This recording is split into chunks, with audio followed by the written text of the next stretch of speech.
HOA forced me to open my gate, but instead of obeying, I took control of the road they all depend on. It started with a smile from the HOA president, but behind that smile was a threat. Letters, warnings, fines. They thought they could scare me into submission. They thought I was weak. But they didn't know that one decision I made would turn the entire neighborhood upside down, and by the time they realized, it was already too late. Welcome back to HOA Secrets Uncovered. I'm Daniel, a homeowner in a quiet suburban community. On the surface, it looks peaceful, but beneath the perfect lawns and smiling faces, there are wars, rules, and power games.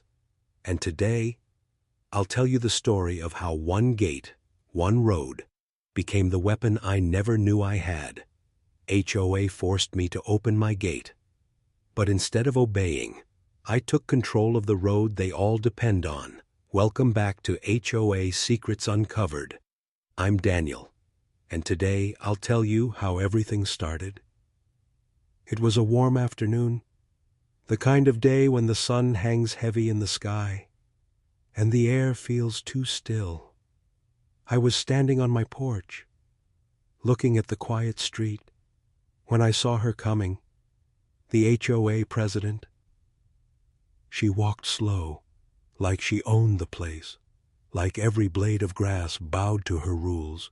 She wore her usual bright smile, but her eyes never smiled, not once. She stopped at my gate, the gate I built with my own hands, tall, strong, painted black, with iron bars that glimmered in the sun. It wasn't just a gate to me. It was a line, a barrier, a shield between me and their endless control. She tapped on it with her long nails, click, click, click, and then she looked up at me. "Daniel, this has to go." Her voice was sweet, almost like honey, but the words were poison. She said the gate was against community guidelines.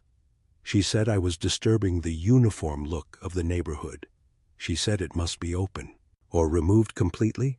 I laughed, not because it was funny, but because I knew this was only the beginning. I asked her, "Why does my gate bother you so much, when it doesn't even block anyone else?" She didn't answer directly. Instead, she leaned closer and whispered through the bars, "If you don't follow the rules, the board will destroy you." And then she left. I stood there for a long time, staring at the spot where she had been. My heart beat slow, steady, not in fear, but in anger, because in that moment, I understood something. This wasn't about the gate. It was about control. They didn't like that I was different. They didn't like that I built something strong and personal. They wanted everything and everyone to bend to their will. The next morning, I found the first letter, big red stamp on the front, bold words on the top line, violation notice. Inside it said, I must unlock or remove my gate within 14 days, or face fines, legal action, and further consequences. I held the paper in my hand, and instead of fear, I felt a strange calm, because I knew I wasn't going to obey. Every day after that, another letter came, some with fines, some with threats, some with reminders of my responsibilities as a community member. But here's the thing. I never signed up to be controlled. I never agreed to surrender my choices. And I wasn't about to start now. Neighbors started to notice. Some avoided me completely. Some whispered when I walked by, and some, the brave ones, came up to warn me. They always win, Daniel. Don't fight them. It's useless. But I only nodded, because none of them knew my plan. You see, while they were busy counting fines and sending threats, I was studying maps, property lines, old deeds buried deep in county records. And one night, after weeks of searching, I found it.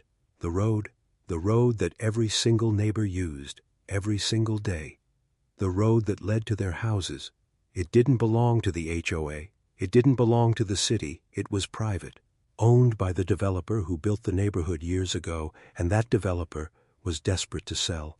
I sat there in the dark with the papers spread across my table, and I realized I didn't have to fight them with anger. I didn't have to fight them with lawyers. I could fight them with ownership. So I called. I made an offer. And within days, the deal was in motion. But while all this was happening, the HOA president came back to my gate. She didn't knock this time. She didn't smile. She just stared through the bars and said, "Do you really think you can win against us?" I didn't answer, because the real answer was already in my hands. A pen, a deed, and a plan that would flip their world upside down. At night, I would sit on my porch, watch the cars go by, neighbors laughing, families returning home. Every single one of them driving on the road I was about to own, and I would smile to myself, because they had no idea the day the papers were signed. I felt like the ground beneath me had shifted, like I wasn't just a homeowner anymore, but the keeper of their path, the master of their daily life. And yet, I said nothing. I kept my gate closed and waited, because sometimes silence is the sharpest weapon, and as I waited, I couldn't help but wonder, what will happen when the people who tried to destroy me finally realize I own the ground beneath their tires? The road was mine now, and yet I didn't say a word. I wanted to see how far they would go before realizing their world had changed. Jed, it didn't take long, another letter arrived, larger than before, stamped in heavy black ink. This time it wasn't just a warning, it was a fine $500. For every week my gate remained locked, I held the letter in my hands, and I laughed, not a loud laugh, but the kind that comes from deep inside, because I already knew something they didn't.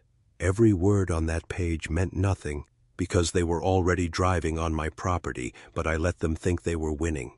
Soon, a notice came that there would be an emergency HOA meeting. The agenda? My gate, neighbors whispered when they passed my house. Some said I should just give in. Some said I was making things worse for everyone, but none of them knew the truth. The night of the meeting, I walked into the clubhouse. The air was thick, heavy, almost electric. Every chair was full. Neighbors sat with folded arms, eyes burning with judgment. At the front sat the president, her smile wide, but her jaw tight. "Daniel," she said, her voice carrying across the room, "you've ignored repeated warnings. You've ignored fines. And you've broken the trust of this community." I didn't answer. I just stared back, silent. Letting her words hang in the air, she went on, telling everyone that my gate was dangerous, unsightly, against every principle of the HOA. She painted me as the enemy, the outsider who wanted to destroy their perfect little world. When she finally paused, I spoke. "Is my gate hurting anyone here?" The room went quiet. No one dared answer. "Does it block anyone's driveway? Stop anyone's car? Harm anyone's family?" Still silence. But then she slammed her hand on the table. "It doesn't matter. The rules are the rules, and if you can't follow them, we will take you to court." For a moment, I almost smiled, because while she was threatening me with court, I was holding the deed to the very road she drove on every single day. I leaned forward, resting my hands on the table. "You say I've broken trust, but tell me, what trust have you shown me? You fine me, you threaten me, you call me selfish. But who here has asked me why I built the gate in the first place?" No one spoke, not one person, because the truth was, it had never been about the gate. It had been about power. their power over me, and they couldn't stand that I had dared to say no.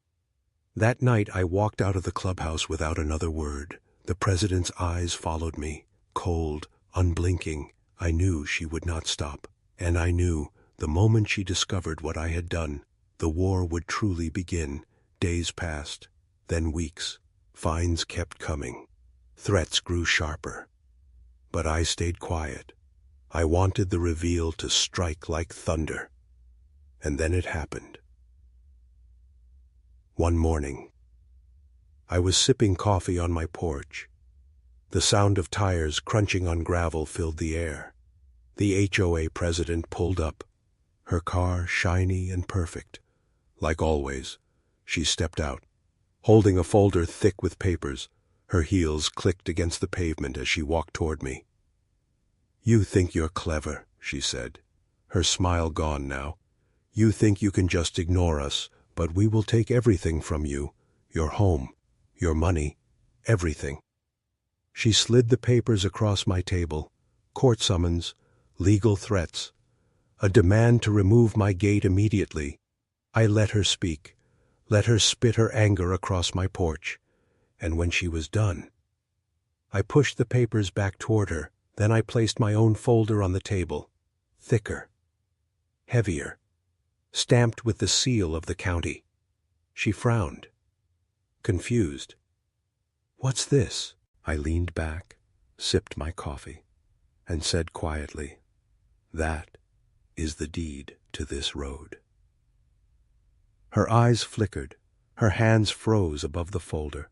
She tried to laugh, but the sound cracked in her throat. "You're lying." But I wasn't, and she knew it, for the first time since I met her. The smile was gone completely.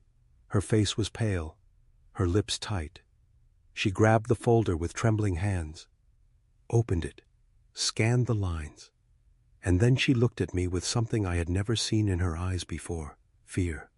Because in that moment she realized every threat she made, every fine she wrote, every step she took, was standing on ground that no longer belonged to her. HOA, it belonged to me. She didn't say another word. She turned on her heel and walked quickly back to her car. The door slammed shut, the engine roared, and as she drove away, I sat there with my coffee, watching her tires spin on my road. That night, the neighborhood was quiet, too quiet. I could feel it in the air. The shift, the power balance broken, flipped upside down. The neighbors who once whispered about me now stared with wide eyes when I walked by. They didn't know what to say, because they knew something had changed. And yet, I stayed silent, because silence is more powerful than shouting. And sometimes, silence is the only way to let them feel the weight of their own fear. But here's the question that kept me awake that night, as I sat on my porch under the stars, listening to the hum of cars passing over my pavement. If you suddenly had the power to control the very road your enemies needed to survive, would you let them use it freely, or would you make them pay? The news spread faster than I expected. By the next morning, everyone in the neighborhood knew. The whispers were louder now. Not about my gate, but about the road. Some neighbors avoided eye contact when I passed. Others lingered by their mailboxes, pretending to check letters, just to glance at me, and a few, the bold ones, walked up to me with forced smiles. "Daniel, surely this is just a misunderstanding, right?" But it wasn't.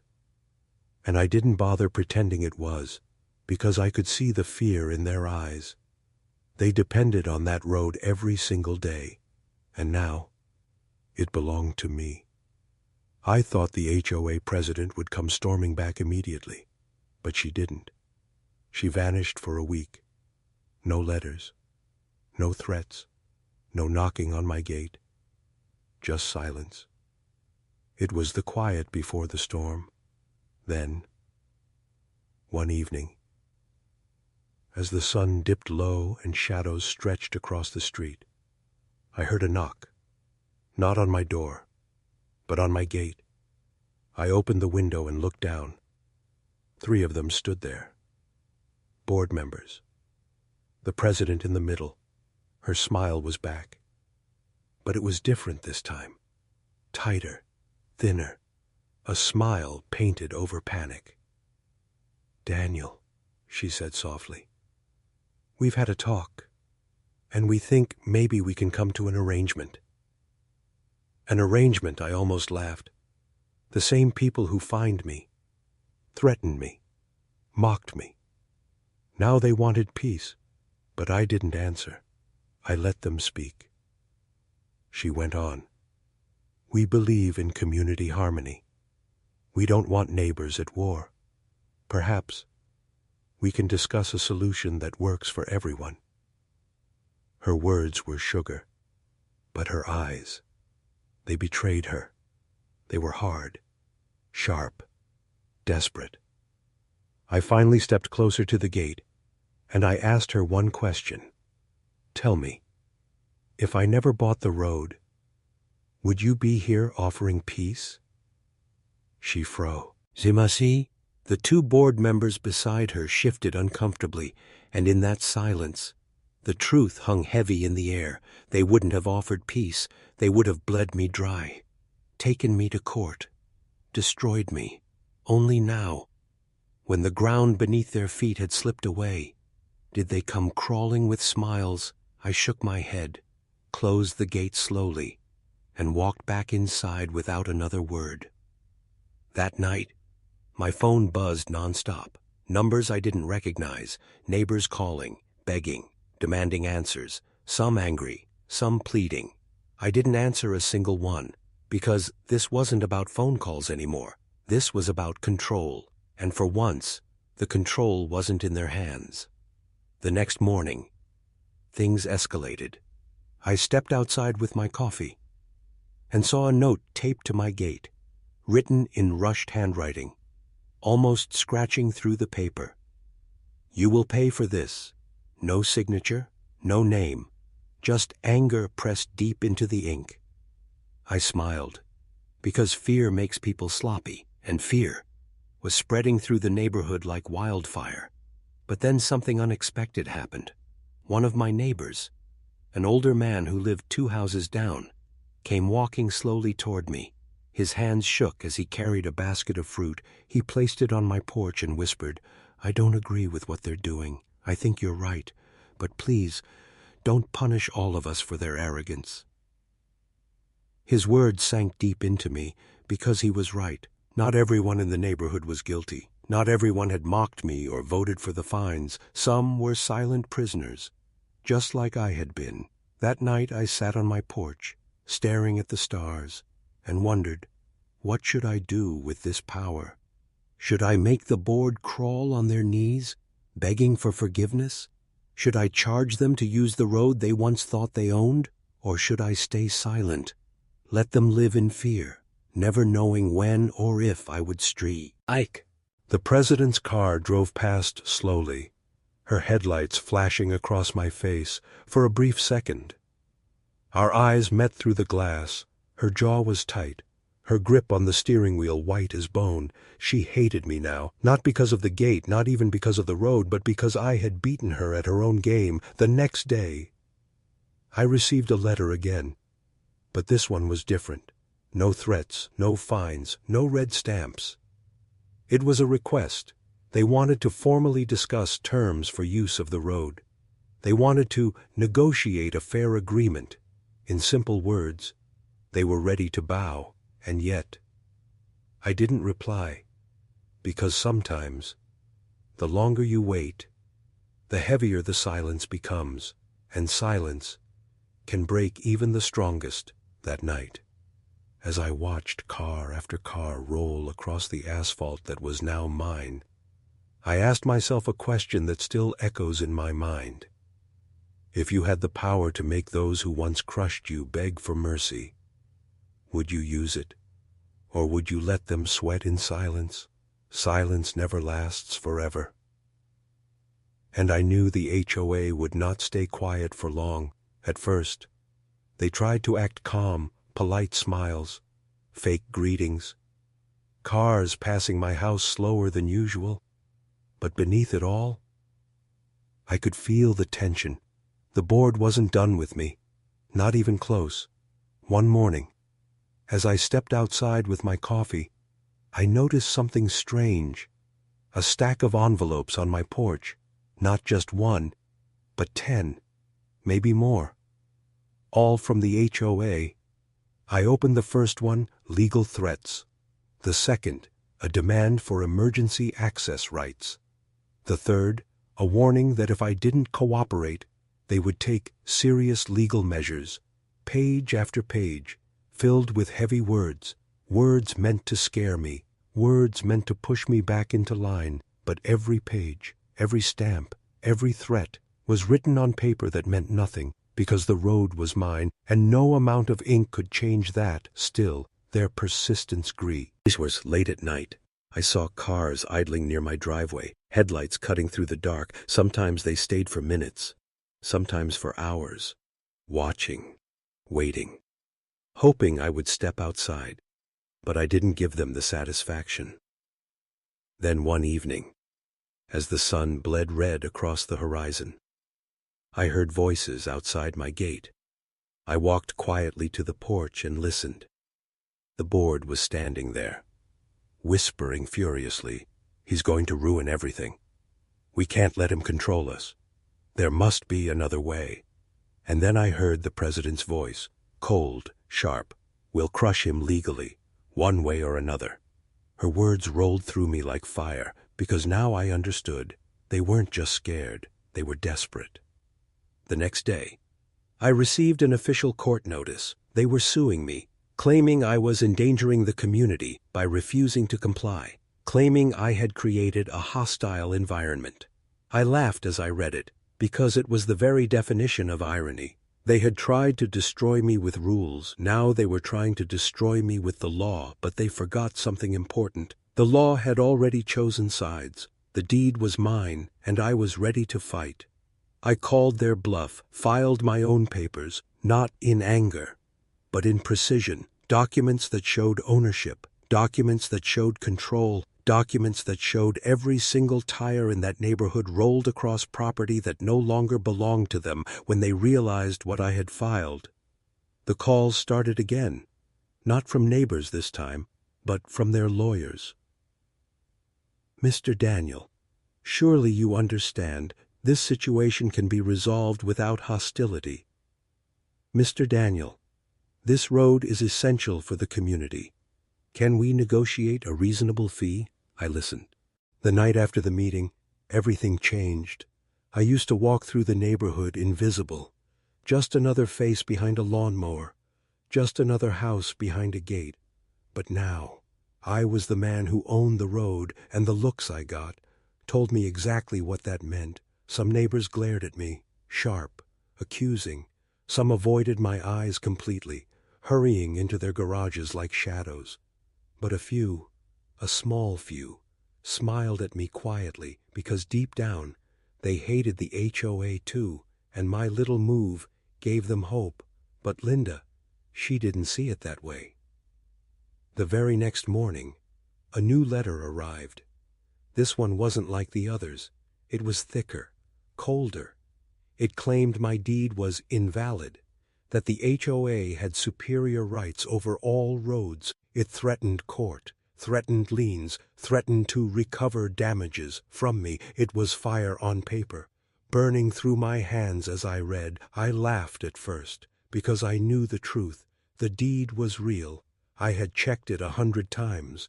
But laughter only lasted so long, because soon after, the whispers started. At the grocery store, 2 neighbors whispered as I passed. "Dangerous man," one said. "He'll make us pay to drive on our own street." The other replied, "At night, someone slipped a note under my door. You'll regret this," written in shaky handwriting, no signature, just a warning. And then it got worse. One morning I walked outside to find nails scattered across my driveway. Another day, someone dumped trash against my gate. Small acts of war. Petty. but sharp enough to cut. This wasn't just Linda anymore. This was the neighborhood turning against me. The pressure was building, but instead of breaking me, it fueled me. I started keeping a notebook, writing down every act, every threat, every dirty move, because if they wanted war, I would fight with precision. Every note, a cent, I saved. Every trespass, I recorded. I knew eventually their desperation would push them too far, and when it did, I'd be ready. Then came the board's next move. They called for an emergency community meeting. Of course, it was about me. The room was packed again. Voices sharp, anger buzzing like electricity. Linda stood at the front, her face red. Her hands gripping the microphone, she pointed at me. "This man has endangered our neighborhood," she declared. "This man is using loopholes to take what belongs to all of us." The crowd muttered, nodded. Some even shouted, "Make him stop! Kick him out!" The noise grew louder, until the walls shook with it. I stood, calm, steady. And when the room finally quieted, I said only one thing. "If this road really belongs to all of you, then why is the deed in my name?" Silence, heavy silence, the kind that makes your ears ring. Linda tried to speak, but her voice cracked. She knew. Everyone knew. That piece of paper in my hand had more weight than all her rules combined. I walked out again, leaving the storm behind me. But as I reached my car, I saw Tom waiting in the parking lot. The same man who once stood at my gate with bolt cutters. He leaned close, his breath heavy.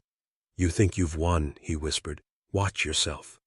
Accidents happen. For the first time, a chill ran down my spine, because this wasn't just petty fines and letters anymore. This was personal, and personal is dangerous. That night I sat awake, staring at the road outside my window. Car after car rolled over it, each one a reminder that my decision had put me at the center of something bigger than I imagined. I wasn't just fighting Linda. I wasn't just fighting the board. I was fighting an entire system of control, a system built on fear, conformity, obedience. The neighbors grumbled, but they obeyed, because deep down, they knew I wasn't bluffing. One night, I stood outside under the street lamp, watching the glow spill across the pavement, and I thought about everything they had done to me. Every petty fine, every letter, every demand to open my gate, and now here they were, trapped, depending on me. The power was almost too much. It scared me a little, because once you taste revenge, it's hard to stop. Mrs. Caldwell tried to confront me again, this time in front of everyone at the next board meeting. She raised her voice. She called me a liar. She waved papers of her own. But when the county map came up on the projector, when the line showed the road clearly marked in my name, the look on her face was priceless. The neighbors gasped. Some clapped, some whispered, and Mrs. Caldwell, for the first time in her life, sat down without another word. But victory has a cost, because once I revealed my secret, I became the villain in their story. Every glare, every hushed conversation on lawns, every folded arm stare across the cul-de-sac, I felt it. They hated me, not because I broke the rules, but because I had beaten them at their own game. Late at night, I started noticing strange things. A car idling too long near my driveway, notes left on my windshield, the sound of whispers fading when I stepped outside. They were planning something bigger than fines or angry letters. I could feel it in my bones. And that's when I realized owning the road was just the beginning, because power attracts enemies, and enemies don't always fight fair. The road was mine, But peace was gone. Every day felt heavier. The stares from the neighbors, the muttering when I walked by. It was like living in enemy territory. At first, they obeyed my new rules. But then the small rebellions began. Trash cans left sitting in the middle of my road. Cars parked crooked just to test me. Someone even spray-painted a mocking smiley face on the fresh asphalt. It wasn't random. It was organized. And I knew exactly who was pulling the strings. Mrs. Caldwell. She had gone quiet after the last meeting. But silence from her wasn't surrender. It was planning. One evening, I found an envelope taped to my door. Thick paper. Official stamp. Inside, a letter from a law firm, accusing me of unreasonable interference with community access, threatening to sue me for damages if I restricted public necessity. I laughed at first, because I had the papers. I had the deed. But as I read the letter again, my chest tightened. They weren't trying to take my road legally.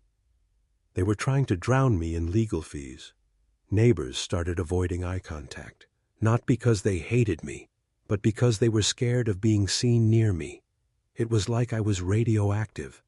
I tried to stay calm.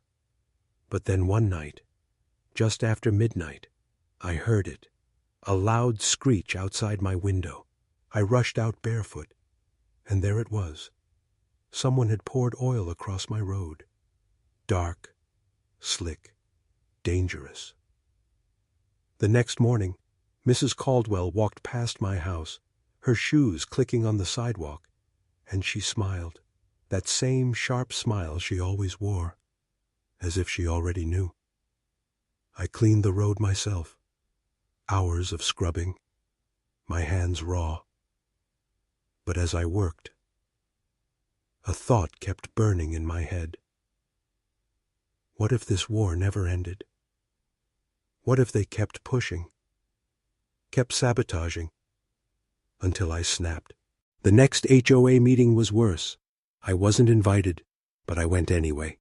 I stood in the back, watching as Mrs. Caldwell rallied the others, talking about unity, about protecting the neighborhood from tyrants.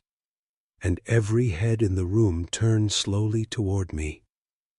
For the first time, I felt the numbers against me.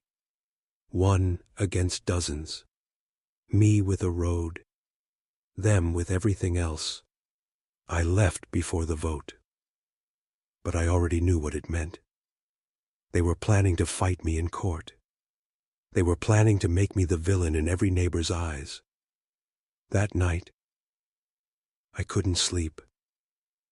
I kept pacing the floor, looking out at the road through the blinds. That strip of asphalt had given me power, but it had also chained me. Every attack, every whisper, every glare. It all came back to the same place. The road. I asked myself, was it worth it? The revenge, the control, the taste of victory that had now turned bitter. Was I becoming the monster they painted me to be? And yet, every time I pictured Mrs. Caldwell's smirk, every time I remembered the humiliation she forced on me, I knew I couldn't let go. Then came the final blow. A knock at my door. 2 men in suits stood there, briefcases in hand. They handed me papers, thick, heavy, legal summons.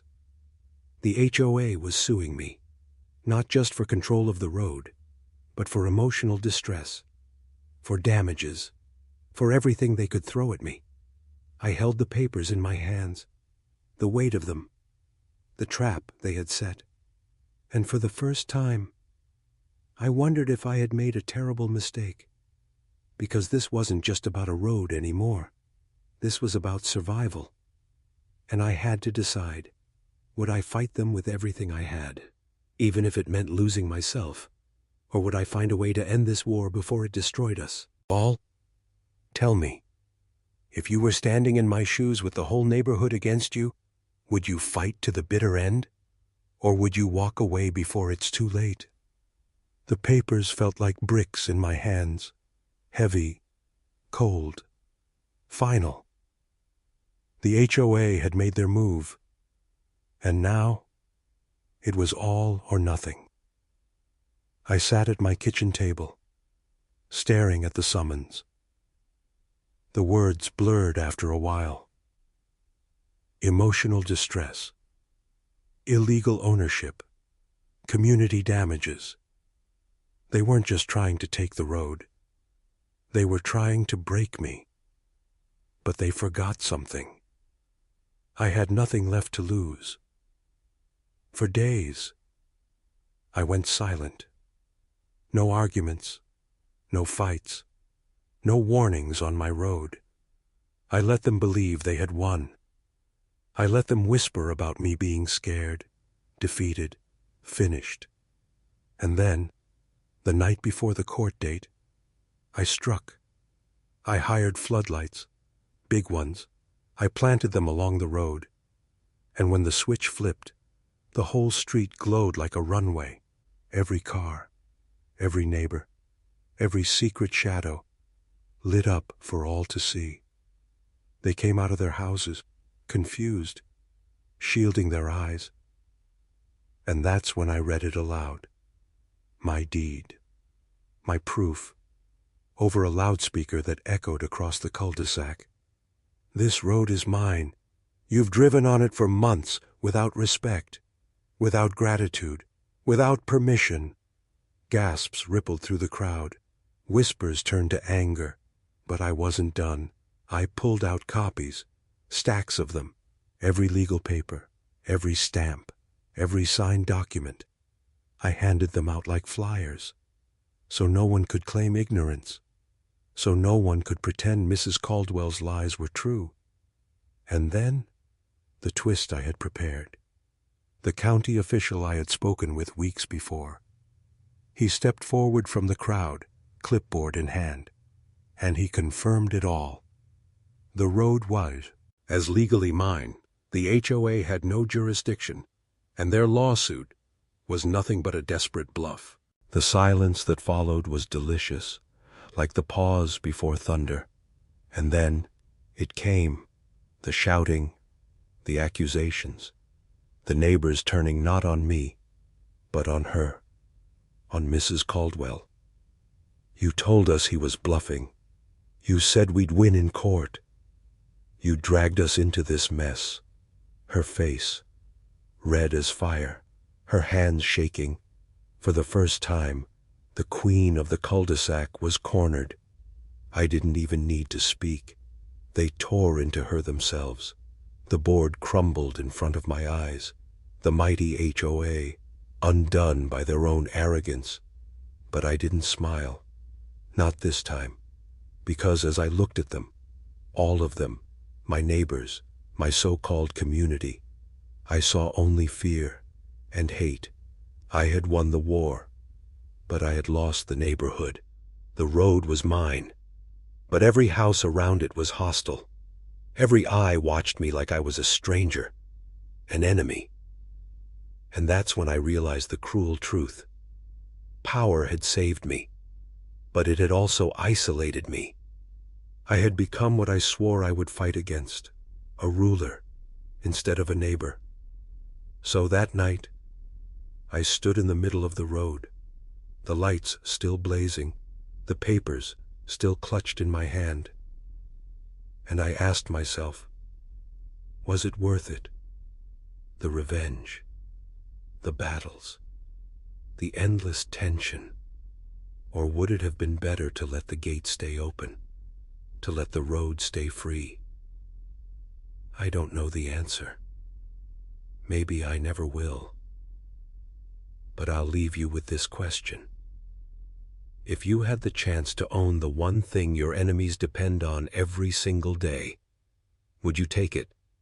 Or would you walk away before it turns you into the very monster you were fighting?